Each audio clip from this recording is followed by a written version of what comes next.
Bismillahirrahmanirrahim. Alhamdulillahirrabbilalamin. Wassalatu wassalamu ala ashrafil anbiya'i wal mursalin wa ala alihi wa ashabihi ajma'in.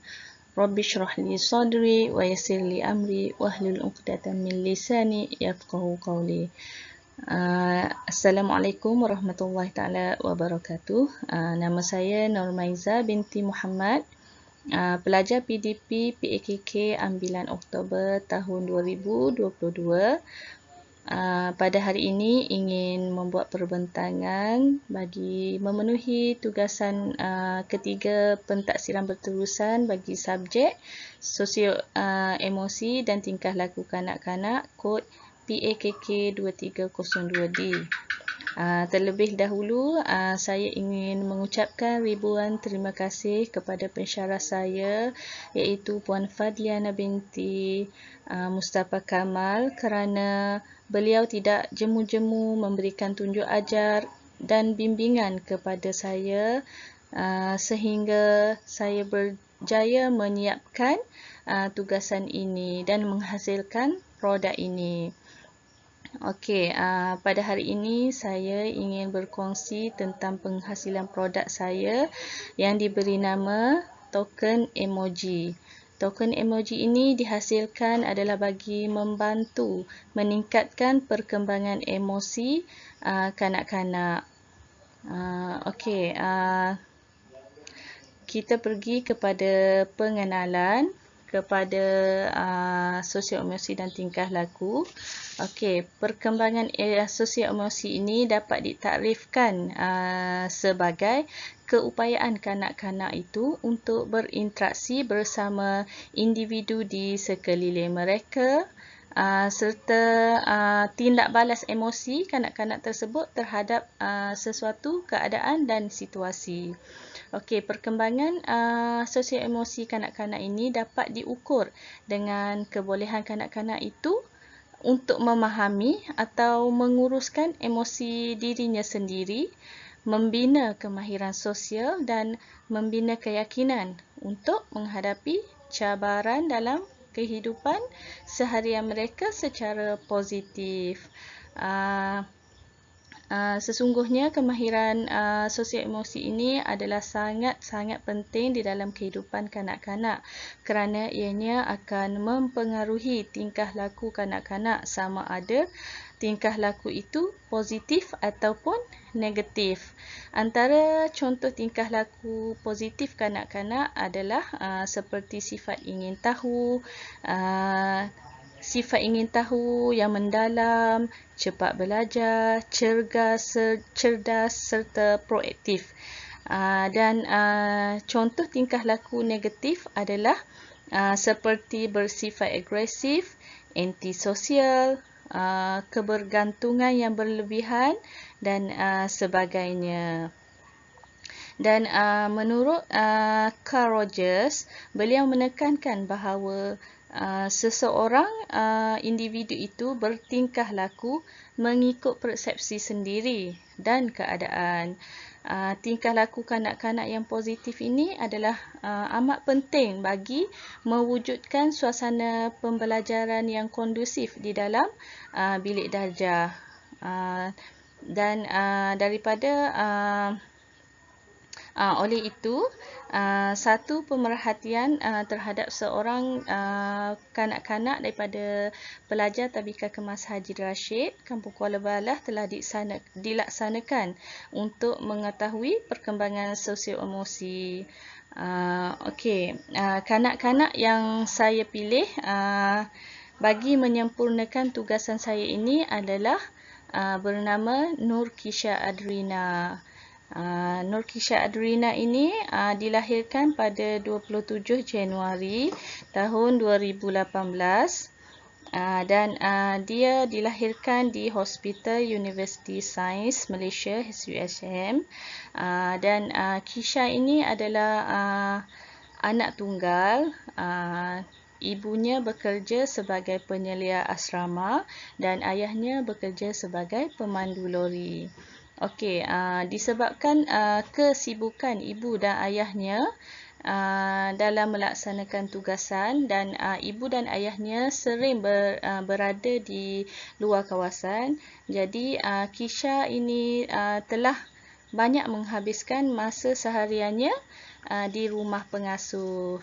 Kisha bersekolah di Tabika Kemas Haji Rashid, dan apabila habis waktu sekolah, Kisha akan berada di rumah pengasuhnya sehingga ibunya habis waktu bekerja lah. Okey, daripada kes Kisha ini, Kisha didapati mempunyai masalah sosio-emosi dan tingkah laku yang mana dia tidak suka berkongsi barang mainan dengan kawan-kawan. Kisha juga didapati kurang mahir dalam bersosial bersama kawan-kawan.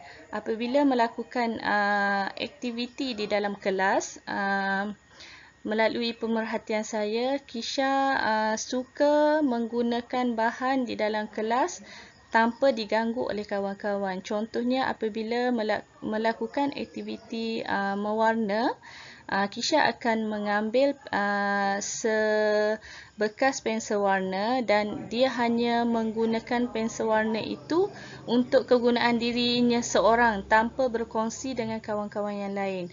Dan apabila kawan-kawan yang lain mengambil pensel warna tersebut, Kisha akan merajuk dan kadang-kadang akan menyebabkan dia menangis dan menyebabkan timbul kekecohan di dalam kelas, dan ini menyebabkan berlakunya berebut pensel warna di dalam kelas.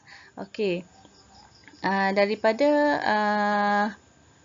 kes tersebut, selepas membuat kajian soal selidik bersama ibu Kisha, dan daripada pemerhatian saya juga, antara faktor-faktor yang menyebabkan Kisha berlaku sedemikian adalah antaranya adalah faktor keluarga, faktor persekitaran, dan faktor perbezaan individu. Okey, faktor utama adalah faktor keluarga. Faktor keluarga ini adalah seperti corak kehidupan, asuhan, status sosioekonomi, makanan, tempat tinggal dan sebagainya adalah merupakan faktor yang yang paling utama mempengaruhi proses perkembangan manusia, dan ianya juga akan mempengaruhi perkembangan sosio-emosi setiap individu.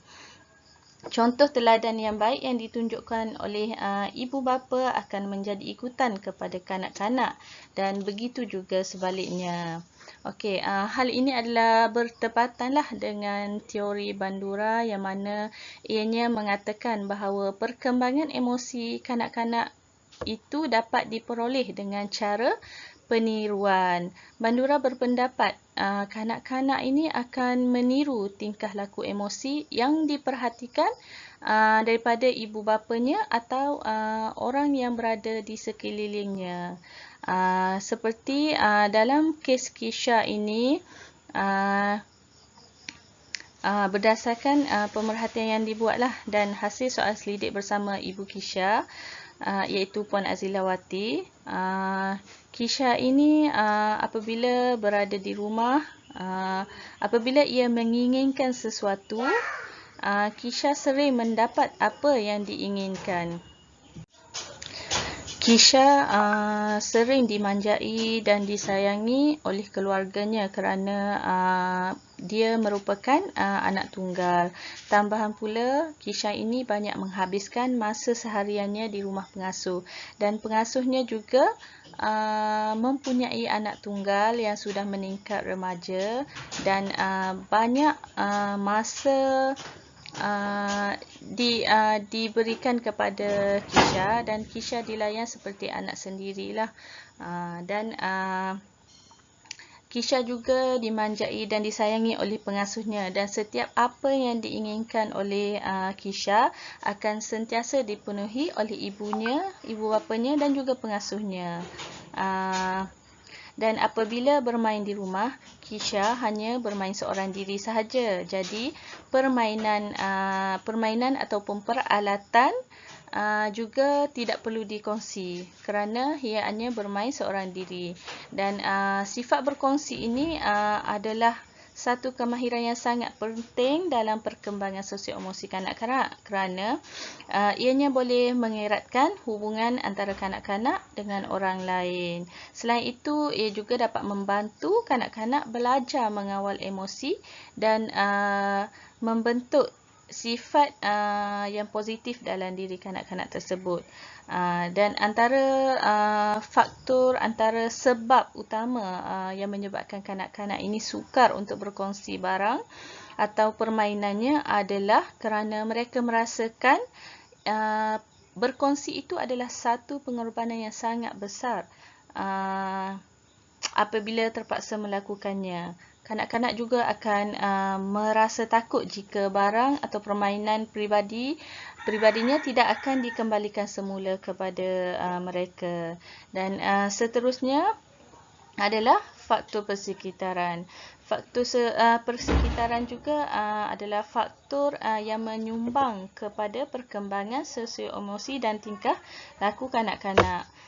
Persekitaran yang baik akan membantu kanak-kanak dalam mengembangkan potensi diri mereka secara holistik dari segi jasmani, emosi, sosial, intelek dan sebagainya. Okey, hal ini juga turut disokong oleh teori Piaget, Vygotsky dan Brunner, di mana ia mengatakan perkembangan kanak-kanak ini juga dipengaruhi oleh faktor persekitaran, di mana faktor persekitaran yang baik akan mempengaruhi perkembangan yang baik kepada kanak-kanak dan begitulah sebaliknya. Oleh sebab itu, ibu bapa perlu memberikan perhatian yang penuh kepada kanak-kanak supaya kanak-kanak dapat berkembang dengan perkembangan yang positif daripada pelbagai aspek. Okey, daripada kes Kisha sebenarnya telah mendapat persekitaran di rumahnya adalah lebih selesa dan dia juga sering dimanjakan yang menyebabkan dan telah memberi kesan kepada Kisha untuk menyesuaikan diri semasa berada di tabika. Akibat dia terlalu selesa berada di rumah dan tanpa berkongsi permainan peralatan dengan orang lain, hal ini akan memberi kesanlah kepada dirinya apabila berada di tabika. Kerana di tabika, Kisha perlu bersosial dengan ramai kawan-kawan. Oleh sebab itu, apabila terdapat aktiviti yang memerlukan kanak-kanak berkongsi dan melakukan bersama-sama, Kisha ini berasa tidak selesa dan merajuk. Justru itu, ibu bapa daripada kes Kisha ini, kita sebagai ibu bapa haruslah peka kepada keadaan persekitaran kanak-kanak agar mereka dapat berkembang dengan lebih baik dan membantu perkembangan sosio-emosi dan tingkah laku mereka ke arah yang lebih positif. Seterusnya adalah faktor perbezaan individu. Kanak-kanak ini dikatakan mempunyai perbezaan individu dari sudut perkembangan seperti perkembangan emosi, sosial, fizikal, kognitif dan sebagainya. Thomas dan Chase telah menghuraikan 3 tahap kanak-kanak mengikut kelakuan yang berbeza, iaitu kanak-kanak normal yang mana mempunyai perwatakan yang riang dan mudah menyesuaikan diri, yang mana kebiasaannya mempunyai perwatakan agresif dan sukar menyesuaikan diri dengan persekitaran baru. Bagi Kategori yang ketiga pula adalah kanak-kanak khas. Jika dilihat kepada Kisha, beliau lebih cenderung kepada perwatakan yang sukar menyesuaikan diri dengan persekitaran yang baru. Kerana Kisha terlalu selesa dengan persekitarannya semasa berada di rumahnya sendiri dan berada di rumah pengasuhnya, di mana beliau tidak perlu berkongsi apa-apa dengan kawan-kawan yang lain dan beliau hanya bermain seorang diri. Jadi adalah sukar bagi diri Kisha untuk menyesuaikan diri dengan persekitaran baru. Perkara ini jelas sekali bahawa ia akan mempengaruhilah tingkah laku yang negatif apabila tidak dibendung oleh ibu bapa. Terdapat beberapa implikasi perbezaan individu, sebagai contoh perbezaan emosi. Kanak-kanak yang mana mempunyai emosi yang stabil akan dapat menumpukan perhatian terhadap proses PDP dengan baik, dan sekiranya kanak-kanak tidak mempunyai emosi yang baik, ianya juga akan mempengaruhi tingkah laku kanak-kanak ke arah yang lebih negatif. Seperti yang kita boleh lihat dengan kes Kisha ini, apabila dia tidak dapat, apabila dia mendapat gangguan daripada kawan-kawannya dari segi perkongsian alatan, jadi emosi Kisha ini dilihat tidak stabil apabila dia merajuk, menangis. Jadi di sini akan menyebabkan tingkah laku yang negatiflah kepada dirinya. Di mana akibat daripada keadaan tersebut, Kisha mungkin tidak mahu belajar, tidak suka berkawan dengan kawan-kawan dan sebagainya. Okey, yang seterusnya adalah peranan. Kita pergi kepada peranan guru. Okey,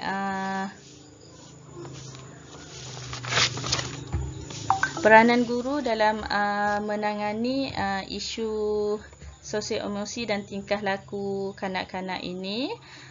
Guru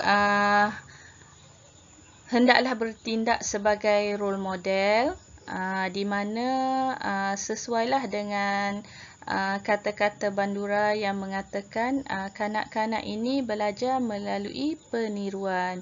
Jadi sebagai seorang guru, guru haruslah menjadi role model kepada kanak-kanak dengan mengamalkan nilai-nilai murni, bertingkah laku positif di hadapan kanak-kanak, supaya kanak-kanak melihat perlakuan yang baik daripada guru.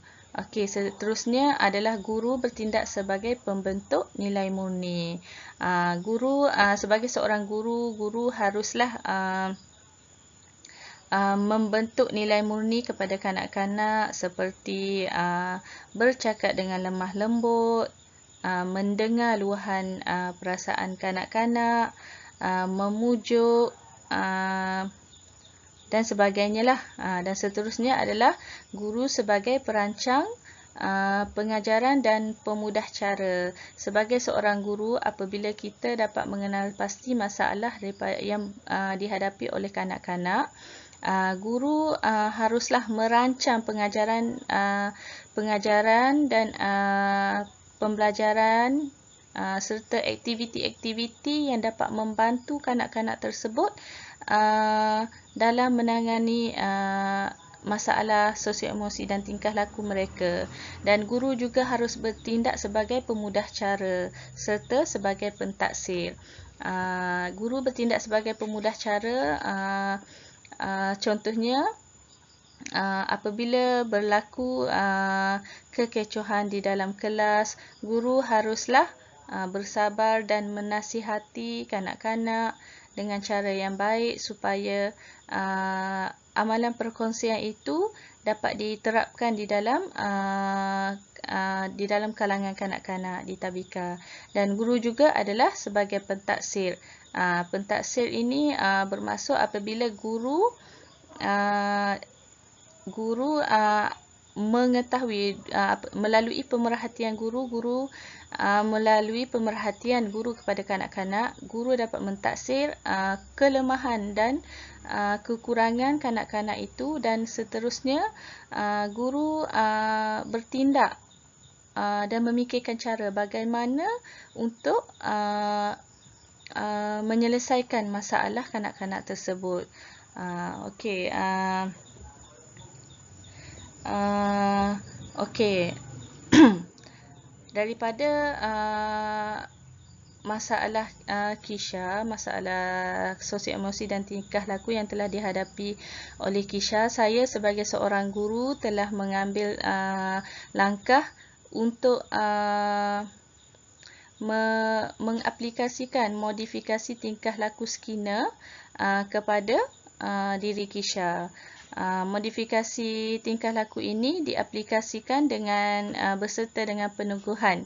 Peneguhan itu adalah dari segi peneguhan positif dan negatif. Okey. Modifikasi tingkah laku ni bermaksud pendekatan yang bersistematik lah untuk mengubah tingkah laku kanak-kanak melalui aplikasi prinsip-prinsip kelaziman, di mana menurut Skinner, tingkah laku ini boleh diajarkan dan dipelajari melalui satu stimuli yang sesuai, yang mana diberi sebaik sahaja wujudnya tingkah laku operan itu. Okey, modifikasi tingkah laku Skinner ini telah saya aplikasikan kepada Kisha berserta dengan peneguhan. Peneguhan itu adalah antara penghasilan produk yang telah saya hasilkan, iaitu peneguhan melalui token emoji. Okey, peneguhan ini boleh berupa peneguhan positif dan peneguhan negatif. Okey, peneguhan positif itu adalah berfungsi sebagai ganjaran yang dapat mendorong kanak-kanak mengulangi tingkah laku yang baik itu secara berulang-ulang, dan ianya akan menyebabkan kemajuan dalam pembelajaran ataupun perubahan kelakuan positif kanak-kanak.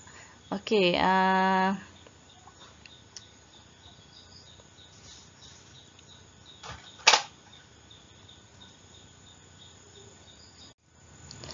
selain daripada itu, guru di prasekolah juga perlu mempunyai pengetahuan yang mendalam lah terhadap ilmu perkembangan sosial emosi kanak-kanak, serta dapat menyelami apakah kesan dan kepentingan perkembangan sosial emosi ini kepada kanak-kanak dengan merancang pelbagai aktiviti-aktiviti yang dapat mendorong kemahiran sosial emosi kanak-kanak berpandukan kurikulum standard prasekolah kebangsaan, iaitu KSPK. Okey, kita tengok kepada objektif dan objektif kepada produk yang telah dihasilkan. Antara objektif utama produk yang telah saya hasilkan, iaitu produk token emoji, adalah untuk membantu meningkatkan perkembangan sosial emosi dan tingkah laku kanak-kanak. Di samping itu, ianya adalah untuk menerapkan nilai-nilai murni seperti kebaikan berkongsi peralatan dan bahan dengan orang lain. Okey, di sini kita boleh lihat contoh yang telah saya sediakan di infografik ini. Kita boleh tengok reward chart yang telah saya hasilkan itu adalah gambar papan ataupun carta ganjaran lah yang telah saya sediakan untuk Kisha, dan gambar di sebelahnya adalah antara reward yang telah saya janjikan dengan Kisha, di mana apabila apabila Kisha melakukan satu kebaikan dengan berkongsi peralatan dengan kawan-kawan, contohnya apabila aktiviti bermain bebas di dalam kelas, saya telah merancang aktiviti yang mana ingin melihat tingkah laku Kisha sama ada dia boleh berkongsi barang atau tidak dengan kawan-kawan. Tapi sebelum menggunakan produk saya ini, saya telah membuat perjanjianlah dengan Kisha, di mana perjanjian ini berbentuk apabila Kisha melakukan dapat berkongsi dengan kawan, cikgu akan bagi satu token emoji kepada Kisha dan Kisha akan melekatkan token emoji tersebut di papan carta seperti gambar di infografi itulah.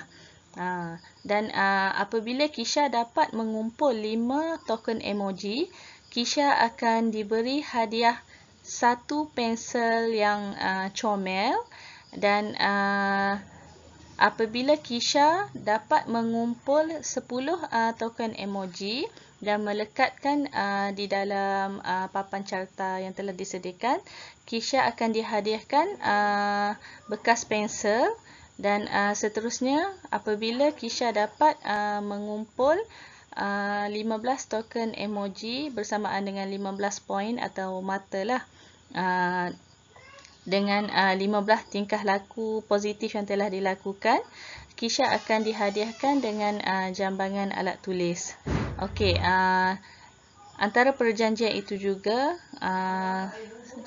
saya telah memberitahu Kisha apabila Kisha melakukan satu kesalahan seperti tidak mahu berkongsi apabila bermain, tidak mahu berkongsi dengan kawan-kawan, token yang telah dikumpulkan itu akan ditarik balik.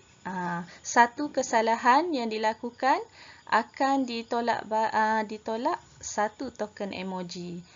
Jadi daripada situ ianya akan menjadi motivasi kepada Kisha lah untuk berkelakuan baik dengan amalan tingkah laku yang positif seperti berkongsi mainan dan bahan, tidak menangis, tidak merajuk, dan bersosial dengan baik dengan kawan-kawan. Jadi daripada token emoji yang dihasilkan ini, ianya akan menjadi pembakar semangat untuk Kisha untuk terus melakukan kebaikan dengan mengumpul token emoji dengan lebih banyak dan mendapatkan reward yang telah dijanjikan. Dan seterusnya adalah kita pergi kepada implikasi produk. Okey, hasil daripada penghasilan produk yang telah saya hasilkan dan aplikasikan kepada Nurkisha Adrina, didapati produk ini sangat membantu dan menyokong perkembangan emosi dan tingkah laku Kisha ke arah yang lebih baik, kerana ianya sangat berhasil dalam mengubah sikap negatif Kisha itu kepada sikap yang lebih positif. Selain itu, kanak-kanak juga akan lebih bermotivasi apabila mereka menginginkan ganjaran yang ditawarkan oleh guru. Dan sebagai rumusannya adalah kemahiran sosial emosi ini adalah sebuah kemahiran yang sangat membantu kanak-kanak untuk belajar, bekerjasama, berdikari, berkongsi, empati, dan kemahiran ini adalah sebuah kemahiran yang sangat diperlukan dalam kehidupan seharian kanak-kanak di masa hadapan kelak. Okey, daripada infografik yang telah saya sediakan ini, saya telah menyertakan QR barcode, di mana melalui QR barcode ini kita dapat melihat aktiviti-aktiviti yang telah Kisha lakukan semasa mengaplikasikan produk ini, produk token emoji ini. Okey, itu saja daripada saya. Sekian, terima kasih.